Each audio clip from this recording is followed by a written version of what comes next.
देखिए, बिहार में स्वास्थ्य व्यवस्था पर अब लगातार सवाल खड़े कर रहे हैं। लगातार जो है विपक्ष स्वास्थ्य व्यवस्था को लेकर अब पूरी तरह से उसको एक चुनावी मुद्दा बना लिया है।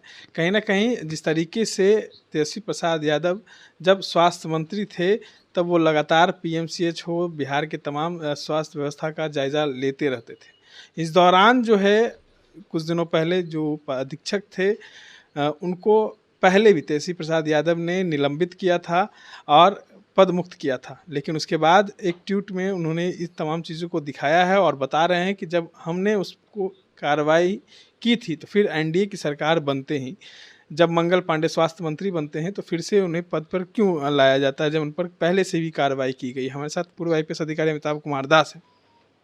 कैसे देखते हैं अब विपक्ष जो है स्वास्थ्य महकमे पर सवाल खड़े कर रहा है? नहीं, सवाल उठना तो लाज़मी है। ऐसे तो बिहार में सारी व्यवस्था ध्वस्त हो चुकी है, लेकिन स्वास्थ्य विभाग अभी ज़्यादा चर्चाओं में है। जिस तरह से पीएमसीएच में एक रेप पीड़िता आई थी और एम्बुलेंस में 6 घंटे तक तड़पती रही, उसको एक बिस्तर नहीं मिला और उसकी फिर मौत हो जाती है। तो इसको लेके बहुत मतलब बिहार में एक आंदोलन वाली स्थिति है, लोग बहुत आंदोलित हैं।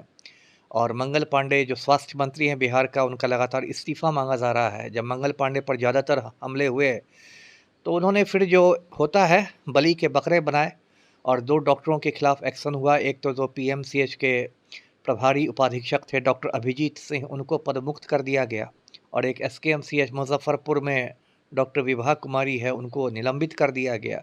और उसके बाद मंगल पांडे मतलब मुझ पर ताव दे रहे हैं कि हमने बहुत सख्त कार्रवाई कर दी, ये कर दिया, वो कर दिया। जबकि बेसिकली ये बलि का बकरा बनाने वाली बात है। कायदे से मंगल पांडे को खुद इस्तीफ़ा देना चाहिए था नैतिकता के आधार पर। खैर, नैतिकता तो अब राजनीति में रही नहीं, तो कोई इस्तीफ़े की उम्मीद भी नहीं कर रहा था। अब एक नई बात आ रही है कि जो विपक्ष के नेता हैं बिहार में, तेजस्वी यादव बिहार के स्वास्थ्य मंत्री रह चुके हैं, उन्होंने ये बात बताई है कि जो डॉक्टर अभिजीत सिंह हैं, उनको तेजस्वी यादव के समय भी पदमुक्त किया गया था और उन पर कुछ इल्ज़ाम लगे थे, कुछ आरोप लगे थे। और उसके बाद जब सरकार गई, तेजस्वी यादव हट गए और मंगल पांडे फिर स्वास्थ्य मंत्री बन गए, तो उनको फिर दोबारा उसी पद पर लाया गया। तो ये जो बात है, ये कुछ सवालों को जन्म देता है कि क्या तेजस्वी यादव के समय जो हटाया गया था, उन आरोपों की क्या जांच हुई? क्या आरोपों को निराधार पाया गया और उसके बाद वापस किया गया, या बिना जांच हुए वापस लाया गया? क्योंकि बिहार में सभी विभागों में इतना भ्रष्टाचार है और पैसे का खेल है कि यहाँ कुछ भी मतलब होना संभव है। तो मंगल पांडे को इस आरोप का जवाब देना चाहिए। एक प्रेस विज्ञप्ति आनी चाहिए स्वास्थ्य मंत्रालय की ओर से कि किन परिस्थितियों में डॉक्टर अभिजीत सिंह को दोबारा उसी कुर्सी पर बैठाया गया था। क्योंकि अगर कोई जवाब नहीं आएगा तो ये माना जाएगा कि कुछ बैकडोर से कुछ पैसे का खेल हुआ था और फिर उनको दोबारा इसी पद पर बैठाया गया एक था। सवाल और है कि आज जदयू के पूर्व प्रदेश प्रवक्ता डॉक्टर सुनील कुमार सिंह जो हैं वो भी कह रहे थे, उन्होंने आज वीआईपी का दामन थाम लिया है। वो भी कह रहे थे कि बिहार में स्वास्थ्य व्यवस्था एकदम लाचार हो गई है, नीतीश कुमार की मानसिक स्थिति पर भी सवाल खड़े कर रहे थे। अब डॉक्टर सुनील सिंह को ये ज्ञान बहुत देर से प्राप्त हुआ, क्योंकि काफ़ी साल से वो खुद जदयू में थे और पलटू राम की पूंछ पकड़ के घूमते थे। शायद उनको कुछ निराशा लगी है टिकट विकट मिलने के मामले में, इसलिए छोड़ के आ रहे हैं जेडीयू। और वीआईपी जो है विकासशील इंसान पार्टी, मुकेश सहनी की पार्टी, उसमें आ रहे हैं।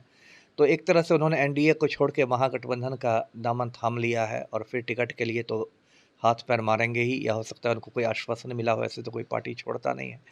लेकिन ठीक है, सुनील सिंह को बस मैं यही कहना चाहूँगा कि इतने सालों से बिहार में दुर्गति हो रही है। इसके पहले भी बिहार में चमकी बुखार का प्रकोप हो चुका है और इसके पहले भी कोरोना में इतने लोगों की मौतें हुई बिहार में।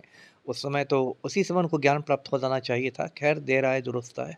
चलिए, खैर देर आए दुरुस्त आए। और जिस तरीके से मंगल पांडे कह रहे हैं तो तमाम बातों को प्रेस में जो है प्रेस विज्ञप्ति जारी कर बताना चाहिए। इस तरह के तमाम अपडेट्स के लिए बने रहे इनसाइडर लाइव के साथ। धन्यवाद।